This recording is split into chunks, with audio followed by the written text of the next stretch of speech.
Hey guys, Ty here, and I'm going to be showing you what gives era score so you can never miss a golden again in Civilization 6. Hitting golden is super important, especially in the first two eras. So you can get things like pen brush, which gives you culture, free ink for science, reform the coinage for gold, monumentality to use your extra faith for builders and settlers, and exodus of evangelists so you can produce more units. If you aren't able to hit golden, sometimes going dark is better and missing the normal age. There is no point to getting a normal age, so you either want to go golden or dark. The reason why you would want to go dark are for cards or to hit a heroic age in the next era. So Twilight Valor gives extra combat strength to melee units, Monasticism gives extra science in cities with a holy site, and Isolationism makes your internal trade routes better. So let's start diving into what gives era score. So there are different categories that I've created. We have scouting, units in combat, improvements, settling, districts, great people, building wonders, techs and civics, city-states, simulated activities, and religion.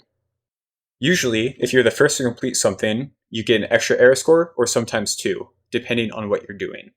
Boats give 2 era score. If you're the first one to get a boat out, you get 3 era points instead. Circumnavigating, you get 3 points. If you're the first to do it, you get 5. So let's get into the first category. Goody huts give 1 era score during the ancient era only, the first era. These goody huts can give you amazing items such as builders, tech, and civic eurekas, which can be super important into boosting your early game. Natural wonders give 1 era score. If you're the first to find that wonder, you get 3. The first to discover a continent is 4. This also means that, let's say it's like turn 3 or 4, and you are the first one to discover that continent, or even later in the game. That means that no one has seen that continent before, and there's no one there, so you're just kind of free to settle in that direction. Circumnavigation is 3 points. This is great in the second era, especially for teamers. It's very important not to circumnavigate in the first era and delay it so you can get Golden Age in the second era. Each player met is 1 point, and meeting all players is 3 points, and if you're the first to do it, it's 5. And killing a barb camp is 2, and if it's within 6 tiles of a city that you own, it's 3. Now moving on from scouting, we have our units. Unique unit always gives 4 era score. This is great, especially in the early game if you have a unique unit for the ancient era, such as the Eagle Warrior or the Cree Scout. A boat usually gives 2 era score. This includes even if you build one later on, such as like a caravel, but it also includes just a normal galley, and an admiral is also included in this. So if you unlock an admiral before you build a boat, you do not get the era score for the boat. A unit that requires a resource, so this includes units like horses, swords, musketmen, or even tanks. For each different resource, you can get 1, and if you're the first to do that of that resource, you get an extra point. Corps or fleets give you 1, and if you're first to do it, you get 2. Armies or armadas also give 1, and if you're the first to do it, you again get 2. And lastly, for units, we have a flight unit. So any unit that can fly, like a biplane or fighter or anything like that, first time you build one, you get 3 points. And if you're the first one to do it in the world, you get 5. Moving on from units, we have combat. I would say this category is actually more useful in hitting a dark age for knowing these points here. There are many scenarios where you want to hit a dark age for combat, especially in caravel fighting, and some of these here will actually prevent you from getting a dark age and push you into normal. So let's go over them. So we have killing a unit with a general or an admiral.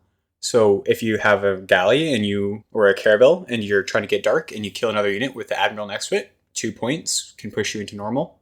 Killing a superior formation. So this means that if you have just normal caravels or galleys and you kill a fleeted caravel or galley, you will get a point for doing that. So if you're fighting Spain, could be possibly something like that, or fleet admiral used on a galley. Then you have a level 4 promotion. You get a era point for doing a level 4 promotion every time. A level 3 spy. This could be used on France or Mongolia, since they like to have intel on other civs. Level 3 spy will give you an era score every time, if that's the max level.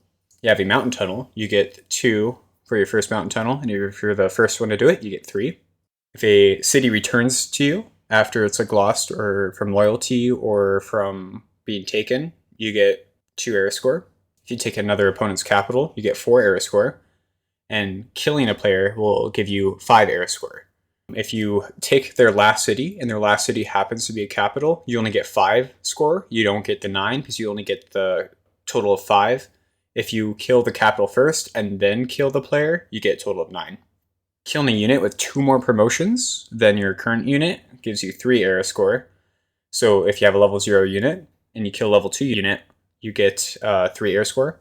If it's a level 1 unit and you kill a level 3 unit, then you get the 3 era score. Cause for war, so let's say you're playing Canada and you use a Casus Belli system, you get 2 era score for using that. And that wraps up combat. Moving on, we have improvements. Unique improvements give 4 era score. Civilizations such as Krieg or Egypt, having a strong ancient era improvement gives 4 era score for the ancient era. A lot of players and teamers use this in the second era so they can get golden in the second era. Improved disaster tiles. Every time there is a natural disaster and it improves a tile, such as a volcano, a storm, or a flooded river, you get 1 era score by improving that tile. Natural parks give 3 era score. The first one gives you 4 if you're the first to complete it. A railroad connection gives you 2, and if you're the first one to do it, you get 3. A green improvement, such as solar panels or windmills, gives 2. And again, if you're the first to do it, you get 3. Seaside Resort is 2. If you're the first one to do it, you get 3. And that is it for improvements.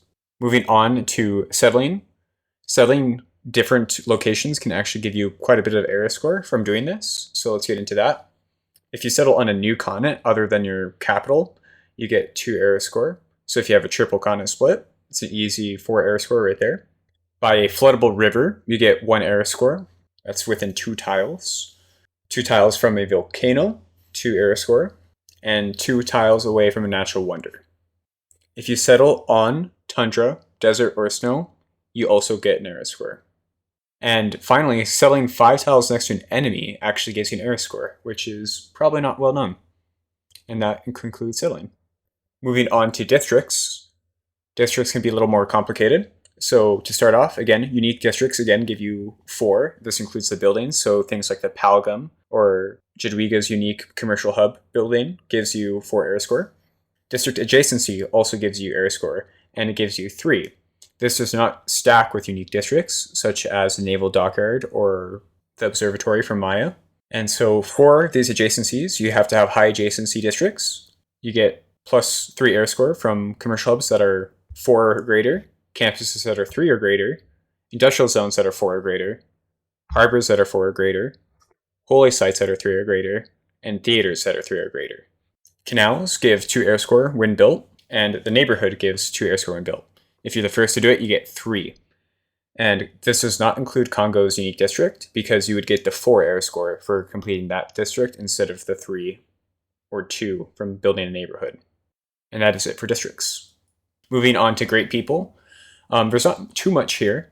Recruiting a great person gives you 1 era score, but this is very good for era score because it's repeatable. Gold or faith buying a great person, if you have under 50% of the total great people required, let's say a great rider is 30 points in the ancient and classical era, you get 3 points by faith buying it if you have less than 15 points, which is awesome.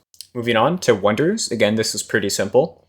We have current era or later wonders, you get 4 points, and if it's from a previous era, you get 3. Some wonders, however, are better than others for trying to hit golden, such as the Oracle. Oracle gives you more great person points, so you get extra era score from doing that by getting extra great people. Or even things like the Stonehenge, that gives you a religion, and religion gives you extra era points as well. So moving on to Texan civics. Tier 1 government gives you 2 points, and then if you're the first to do it, you get 3. And this is the same for all 4 governments. Unlocking it and adopting it gives you 2 points, and if you're the first to do so, gives you 3. If you unlock a technology from a new era, it gives you 1, such as a commercial hub, which is a classical era. If you're the first to unlock a commercial hub, or such a classical tech, you get 2 points. Same thing for the civic. Moving on to city-states. If you're a city-state's first suzerain, you get 2 points. If you seize or tie an enemy city-state, you get another 2 points. If you levy a CS, you get a point. And if you levy a CS or an enemy, you get another 2 points. And that is it for city-states. Religion. Religions are great ways of getting error score, which is why the Stonehenge is stronger for getting error score if you're trying to do wonders for error score specifically. Religion founded gives you 2 error score, and if you're the first to do it, you get 3. So for the Stonehenge, you get up to 4 points for building it because it's a wonder. You get a great person, which is 1 point, and then you get religion founded, which is 2 points, which is great. If you found all beliefs, you get 3, and if you're the first to do it, you get 4. So another wonder that is great for getting error score is the Mahabodhi Temple. If you already have a religion and you build the Mahabodhi Temple, you get 2 apostles, and these 2 apostles can give you all your beliefs founded, which can give you another additional 4 error score, because you'll probably be the first one to evangelize your religion as well. Inquisitions give you error score. Most people don't do inquisitions because they're not super useful. So if you're the first one to do it, you get 2 points. If you spread your religion to an enemy city, that's 3 points. So if you have crusade and you spread to an enemy city, you get an additional 3 points. And converting a holy city gives you 4 points. This is probably best used with Basil or Byzantium in general because Taxis gives you +3 combat strength for every holy city you convert. And it also gives you 4 error score. And that is it for religion.